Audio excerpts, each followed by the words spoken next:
In a seminar organized by the OUHK's Institute of International Business and Governance, Professor Mario Kafouros of Leeds University Business School shared the findings of his research project.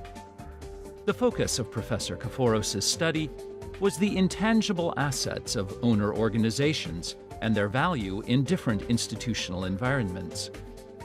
What influence do the intangible resources of parent companies have on the competitive advantage of their subsidiaries?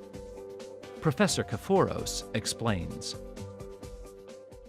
This is basically a project that I've started with some of my collaborators. I should thank the UK's Engineering and Physical Research Council for funding this type of research.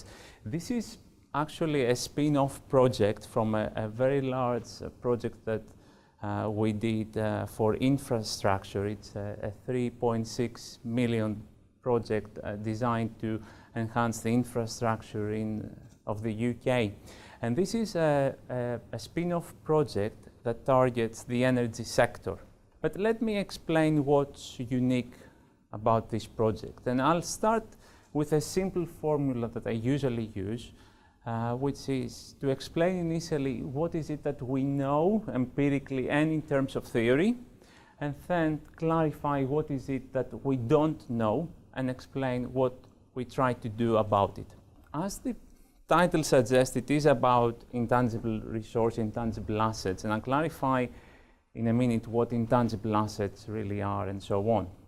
But let's start with that question. Why is it that firms that possess similar level of intangible assets or resources might perform differently? If we look at theory, established theory like the resource-based view or other theories, one fundamental assumption that these theories rely on, they suggest that differences in firm performance arise because some organizations, some firms, possess better resources, stronger resources than other organizations. Yeah, so when they go back to this fundamental question, why is it that different organizations perform differently, they attempt to explain such variations in firm performance by saying that some firms perform better because they possess stronger assets. I still haven't clarified what these assets include, so let me do that now. Intangible assets in this paper and in many other pieces of research refer to all those assets that are intangible in nature, like technology, like patents, like licenses, as well as brand names. Yeah? I'm not talking therefore in this paper about physical resources such as production facilities or machinery and so on. I'm talking about intangible assets, which according to many studies, and both empirical and theoretical, they are very, very important. It's those things that give us the competitive advantage over other firms. Now, many of these studies suggested that variations in performance arise from differences in the level of assets that these firms possess. But what happens if firms possess similar assets but still perform differently? What is it that explains the fact that you can have one or two or three organizations that possess similar assets, but their performance is so different? Obviously, that's where there are significant limitations in the resource-based view. The capabilities-based view suggested that, well, it's not just the assets that the organization possesses, but also it depends on how well these assets are used, how well they are combined. And that's the dynamic capabilities, if you like, explanation. Now, in this paper, what we attempt to do, if we look at all these studies, and that's a massive literature, some studies will suggest that there are some firms that are standalone. They are not possessed by other organizations. So that's, if you like, the first extreme, standalone firms. At the other extreme, there is another literature that looks at groups. In this case, you have an organization that is usually a subsidiary of another parent firm. The parent firm might very often be a multinational company. Yeah, and they look at the relationship between multinational firms and subsidiary performance. these studies have shown that if the parent organization possesses strong assets, strong technology, strong brand names, and so on, that can be very helpful for the subsidiary firm, simply because the subsidiary can use very often these technologies, these brand names, to build stronger competitive advantages, outperform its competitors, and increase thereby its performance. So we have two of these cases that the literature looks at: standalone firms and M&E parent and versus subsidiary. Now we are extending this view by saying, okay, these are two valid points, but if you actually look at the data, many firms are possessed by multiple owner organizations. Yeah, and to clarify here, I mean that one firm is owned and is therefore controlled, even though I'll come back to that distinction, it's much more complicated and very interesting, is owned and controlled by several firms. So if, let's say, I myself represent a firm, I'm not just owned by another firm 100%. There are cases in which I'm owned by several organizations. So you might own 30% of my firm, you might own 20%, you might own 30, 20, and so on. Some of these owner organizations are domestic firms. So if, let's say, I'm a firm operating in Germany, some of my owner organizations might be German firms, but in other cases, some of these owner organizations might be abroad. So I might be a German firm owned by two other German organizations, plus two or three other foreign firms, one, let's say, in France, second one in Hong Kong, third one in the States. And this complicates things because A, it's very unclear who controls me. I know that different owner organizations have a specific percentage that they own, but who really controls me? And when it comes to making decision, I will listen to you, or it will depend what on the percentage, but the percentage is not always necessarily much higher than that of others. So again, it's not very clear what will happen. It's so much complicated what the outcome will be. And this is exactly what we look at this study. We look at organizations that have multiple owners, some of which are domestic, some of which are located abroad. And we ask the question, what is it that drives their performance? We know that the performance of, according to the resource-based view, the performance of firms depends on the assets possessed by its parent organization. So if we extend that logic here, one would assume that the performance of that firm that has multiple owners will depend on the assets possessed by its multiple owner organizations. So what we are saying here is that if I represent a focal firm, and let's say that first row here, these three individuals represent my owner organizations. Let's assume that you are based abroad, whereas you are based in the same country, you are domestic firms. We are saying that my performance will depend on the assets and the tangible assets possessed by these two organizations and the third one abroad. Overall, one would expect that in other cases. Yeah, in the case when you have an M&E parent and a subsidiary. But this case is entirely different. And in previous studies, it has not been established whether the intangible assets in cases of multiple owners will influence my performance. For several reasons, that's far from clear. Firstly, we know that in the case of one subsidiary, the parent firm has very good reasons, very good motives for giving its assets to the subsidiary. It will benefit and the profit will be returned to the main organization, to the parent. In this case, it's not clear because let's say if one firm owns 40%, the other one just 25%, a third one just 10%. The motive for sharing assets is not the same.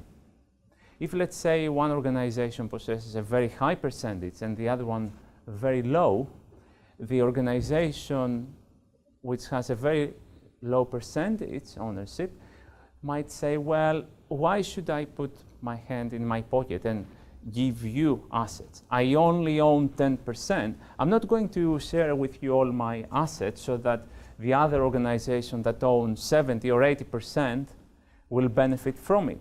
So they might not give equal access. When you have similar percentages of ownership, again, it's very, very difficult to understand who will control the firm. So even, let's say, in the case that I'm owned as a firm by 3 other organizations and they own approximately 30%, who will be able to control me? Because as we know in practice, not all firms have similar aims. The first owner organization will have specific objectives. The second one will have very different objectives. The third one very different. Only rarely these objectives will align. So again, it's not only an issue of whether they will give me access to their assets, A, they might not.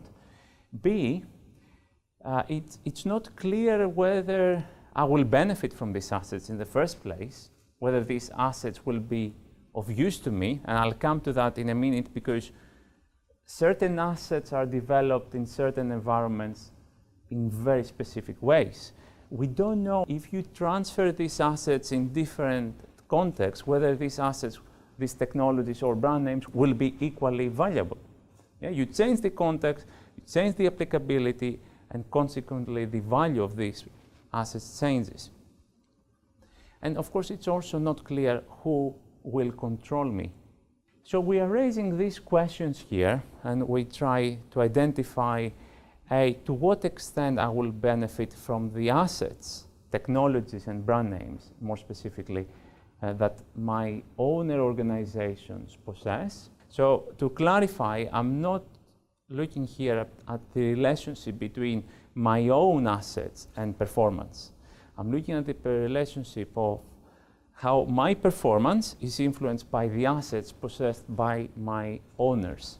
And again, this is further complicated by the fact that it's not always clear who my owner is.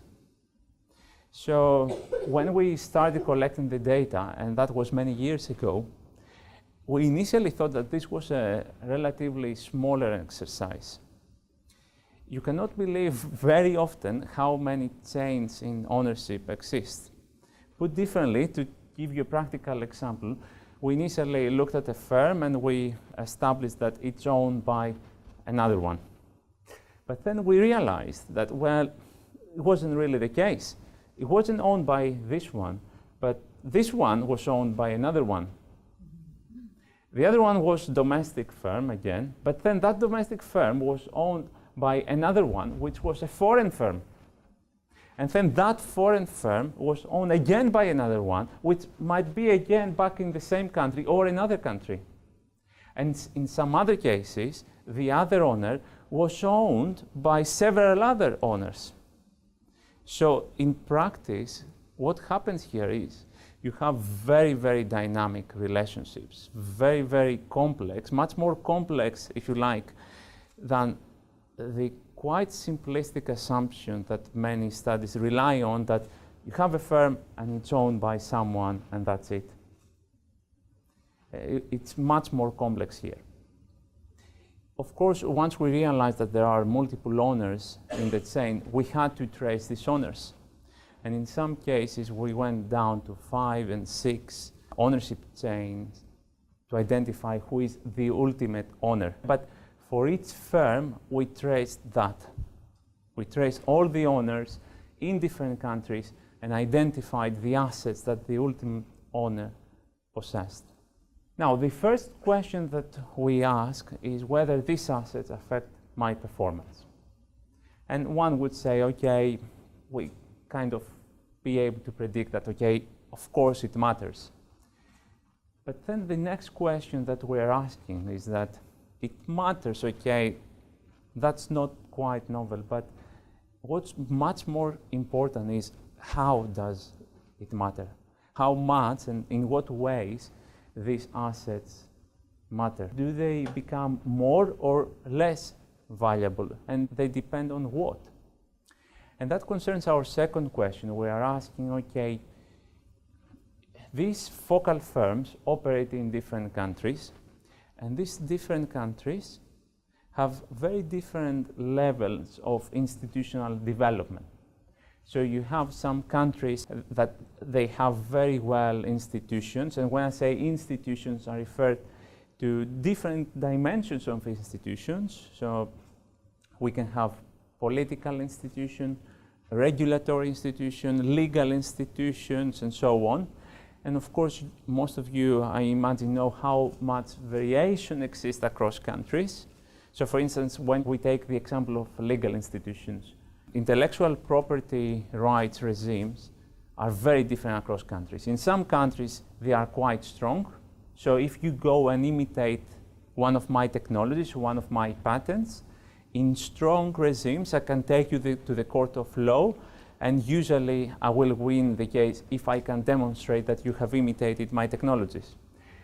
In other countries, that's far from clear. There are some laws to protect my technologies, but it's very difficult to enforce these laws. So in certain countries, I might try to stop you from imitating me, but it will take 3 or 4 years. And of course, by then, it will be less relevant because the technology will probably become obsolete by then. So we are asking, if the focal firm operates in different institutional environments, will the usefulness of these intangible assets of my owners change?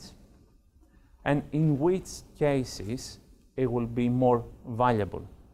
I'm not going to interrupt the presentation because I was asked not to interrupt it, but you can start thinking about this question.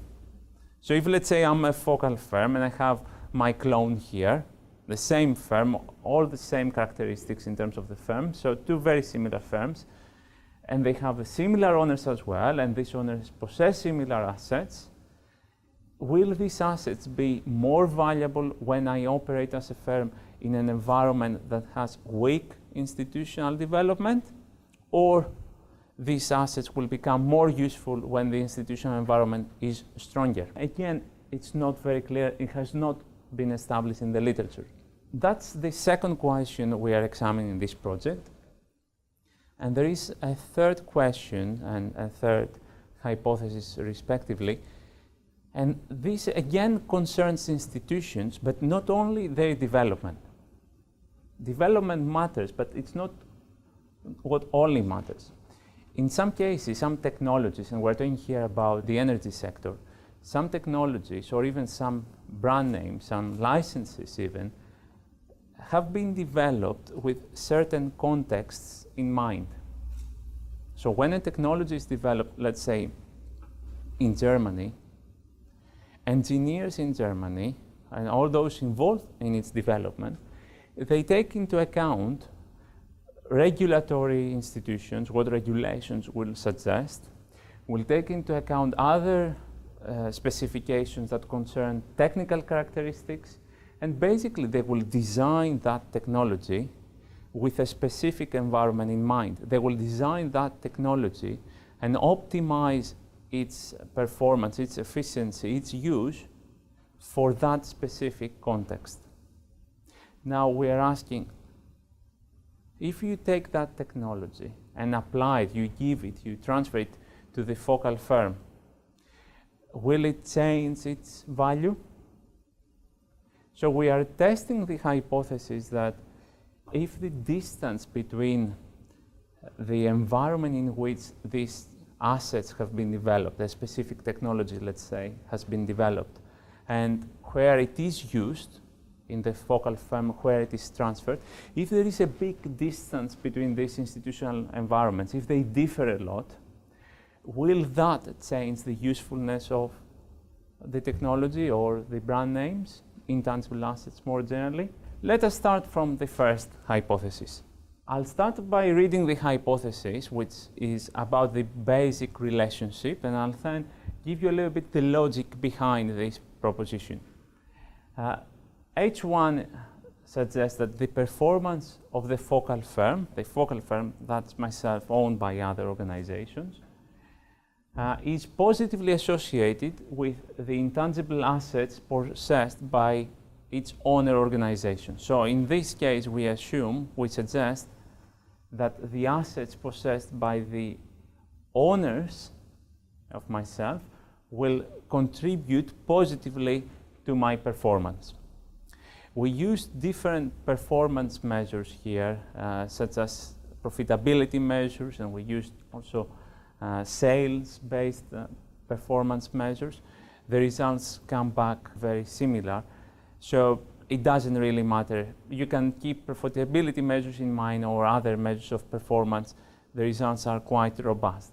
The logic behind is that ownership ties provide certain network advantages, and there are quite a few studies in the literature of alliances, for instance, or in the literature of international business that shows that when I have ownership relationship with other organizations, I can tap the resources, I can use some of these technologies. So if, let's say, I'm an organization in the energy sector and I'm owned by other organizations that own relevant technologies, I can use such technologies in my advantage by saying, adopting a much better distribution of energy system or another management system for controlling that energy distribution. In this case, I'll be better off than another firm that is my competitor but does not have access to such resources. I'll be able to outperform that firm for the reason that I have extra access and I can use resources that my competitor doesn't have. I'm not suggesting here that access to these assets will be costless. The other firms might give me access to their resources, but of course that is not going to be for free. Even when we have full ownership, still organizations don't give resources and assets to others for free. They will give me access to resources, but they will give me access for a return. If you think about it from the point of view of the firm, of the owner organization, if I possess certain technologies and I own firms in different countries, it is in my best interest to try to internalize multiple times, exploit multiple times the technology that I possess. So let's say that I possess a technology, going back to my initial example about distribution of energy. I will try to exploit in my home country. I will try to exploit in another country where I control an organization. I have some ownership. And in another country, and in a third country, and this will maximize the returns to that technology. So I have strong motives to do so, even if I control only a small amount of that firm. So even if I control just 10%, it makes sense for me to try to exploit this technology multiple times. From the point of view of the focal firm, that's good news because it can use that technology to outperform others. That argument relies on access to technology that my competitors do not have. Now, one might say, well, your competitors might not have these ownership links, but still that technology might be available through the market. Some technologies are tradable. So my competitor might be able to go out to the market and get access to that technology. And that's true. But still, in the case of ownership links, there is an extra benefit. And this relates to the information and to the relationship between the two firms. I not only have access to the intangible assets of my owners, but I also have advantages in terms of these owners explaining to me, showing to me how I can use that technology. This relationship and trust over time will get me in a better position compared with my competitor to be able not only to access the intangible assets, but also better use them. Whereas my competitor, if it tries to access such assets from the market, it will not have these informational advantages. So again, there is a very strong rationale to expect why the effect on performance will be positive. And that's hypothesis 1. Hypothesis 2 concerns the value of these intangible assets across different environments. I'm reading H2, institutional development in the country in which the focal firm, myself, operates, weakens the effects of owners' intangible assets on the focal firm's performance. So what I'm expecting here, what we are suggesting in this hypothesis is that if the institutional environment in a country is strong, the intangible assets that I can access from my owner organizations will actually have less value, not more. And that's to some extent counterintuitive. One would expect that institutional development is a good thing and will always help organizations. And actually it does. We're not suggesting here, I'm not suggesting something different. What I'm suggesting here is that the marginal value, the marginal usefulness of the assets that I can access from other organizations will decline as institutions develop. If institutions are bad, they are not sufficiently developed, I have to rely on myself or on the assets of my owners. In this case, these assets are very, very useful, very important, because I cannot go to the market, which is not sufficiently developed, and get these things. We suggested earlier that they might go to the market and get access. My competitors, again, will not have the option of doing that, or will not often have the option of doing that, because the market is not sufficiently developed and it's incomplete. Transaction cost might be very high. They will not be able to access the market to get technologies. So what I possess becomes very, very important because I can outperform my competitors. Now, as institutions develop in the environment, the value of what I'm getting from my owner organizations might still be good. I'm not suggesting that I will not benefit. I still benefit, but the relative advantage, the relative competitive advantage of my assets will actually go down, because the institutional environment and the more developed markets will give the opportunity to my competitors to get access, to get some of these technologies from the market. So institutional development in which the focal firm operates will weaken the value of intangible assets of my owners. And we have a third hypothesis here. It again concerns institutional development, but it's not so much about how high or low that development is, but it's about the difference between the institutional environment of the focal firm and the institutional environment of the owners. And we look at whether these institutional environments, these two institutional environments, and of course in case of multiple ownership we have several relationships, we look at whether these environments are similar or not.